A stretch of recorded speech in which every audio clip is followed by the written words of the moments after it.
1월 14일 살아계신 하나님의 말씀 시편 136편 1절부터 26절 말씀으로 인자하심이 영원함이로다 라는 제가 말씀드립니다. 우리는 왜 하나님의 은혜에 감사할 수밖에 없는가? 이것저것 은혜를 입을 수 있는 감사한 것이지 뭐 당연한 거 아닌가? 그럴지도 모르지요. 그렇게 말하는 이가 있다면 저는 아무 말 없이 그 사람을 한참 동안 천천히 쳐다보면서 그 사람의 진심을 한번 알아보고 싶습니다. 진실한 감사를 느끼기는 하는 것일까 그런 사람이 좀 궁금하기 때문입니다. 그리고는 의문을 가질 거예요. 진심으로 감사를 느끼고 있다면 얼마만한 감사의 감정을 느끼는 것일까? 그 감사가 과연 진실한 것인데도 하나님 앞에 그렇게 이해할 수 없는 그런 깡마른 감사밖에 없을까? 그 의문이 있기 때문이죠. 주의 은혜로 생명을 건졌는데 감사한 마음이 그 정도밖에 안 될까요? 오늘 본문 성경의 감사장이라고 하는 시편 136편을 깊이 묵상해 보시기 바랍니다.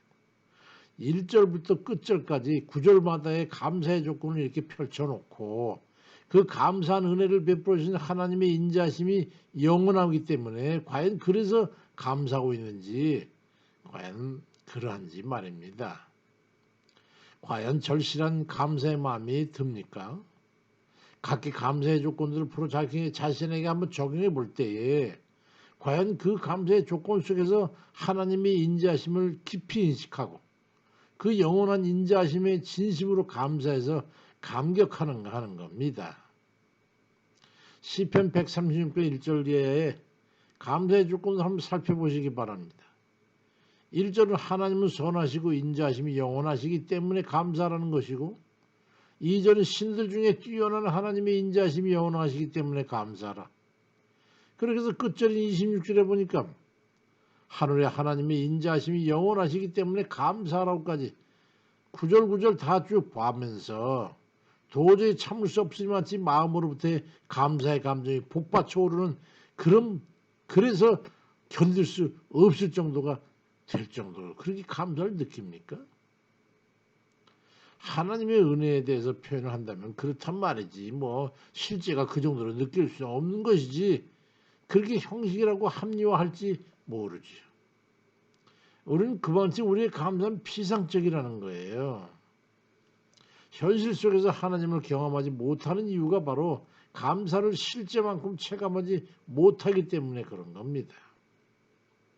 하나님의 은혜에 대한 이해가 경험적이지 못하고 개념적이고 추상적이기 때문에 하나님께 대한 신뢰도가 떨어지니까 신앙적인 나머지 부분 모두가 다 못 견디게 갈급하거나 또한 죽기 아니면 살기식의 적성이 떨어지게 되고 전심을 다하지 않는 원인이 되는 거예요. 그러니 그 신앙이 그냥 뜨뜻 미지근할 수밖에 없는 거지. 그러니까 기도를 해도 죽느냐 사느냐 기로에 선 사람들처럼 기도가 안 되는 거예요. 주님을 사랑한다 그러면서 신명기 6장 5절에 너는 마음을 다하고 뜻을 다하고 힘을 다해서 네 하나님 여호와를 사랑하러 가는 그 정도만큼의 사랑할 수가 없는 것이고 하나님을 알고자 하는 그런 탐구심에 있어서도 역대하 16장 9절에 여호와의 눈은 온 땅을 두루 감찰하사 전심으로 자기를 향하는 자들 위해 능력을 베푸시니라 그런 능력을 힘입지 못하게 되는 것이고 그러니 사람마다 시편 50편 23절에 감사로 제사를 드리는 자가 나를 영화롭게 하는데 그 행위를 옳게 하는 자에게 내가 하나님의 구원을 보이리라고 하는 그 구원의 은혜를 누리지 못하게 되는 거예요. 신앙은 그냥 그렇고 그런 정도지요. 그러니 기도의 능력을 힘입지 못하고 하나님께서 도우시는 은혜를 누리지 못하게 됩니다. 우리 자신의 배은망덕 때문이라는 것을 깊이 인식해야 합니다. 하나님의 은혜를 체험하고 은혜 앞에 나아가기 위해서는 그만큼의 하나님 앞에 마음이 있어야 되는데 이게 뭐냐면 감사의 마음입니다. 이 지구상에서 멸절시킬 만큼 버림을 받게 된 원인이 된 그 우상 숭배도 결국 하나님의 은혜에 대한 감사를 저버린 게 멸망의 원인이 됐던 거예요. 오늘 보면 시편 130편 6절부터 25절까지 말씀을 한번 살펴보시기 바랍니다. 창조주 하나님의 인자하심이 없었다면 또 애굽에서 10가지 재앙이 없었고 홍해를 건너게 하지 아니하시고 바로의 군대를 해결하지 아니하시고 광야에서 물과 양식을 주시지 아니하시고 가나안의 수많은 대적과 족속들을 쳐서 정복하도록 해주지 않으셨다면 과연 이스라엘 그들이 한 사람이라도 살아남을 수 있었겠습니까? 한 가지만 하나님께서 하지 않으셨어도 그들은 다 죽었어요. 나중에 한 가지라도 소홀해서 부르짖음을 들어주시고 외면하고 능력을 베풀어 주시고 긍휼히 여겨주신 그런 인자심이 없었다면 그들은 한 사람도 살아남지 못했을 거예요. 그런데도 그들은 감사가 없었어요.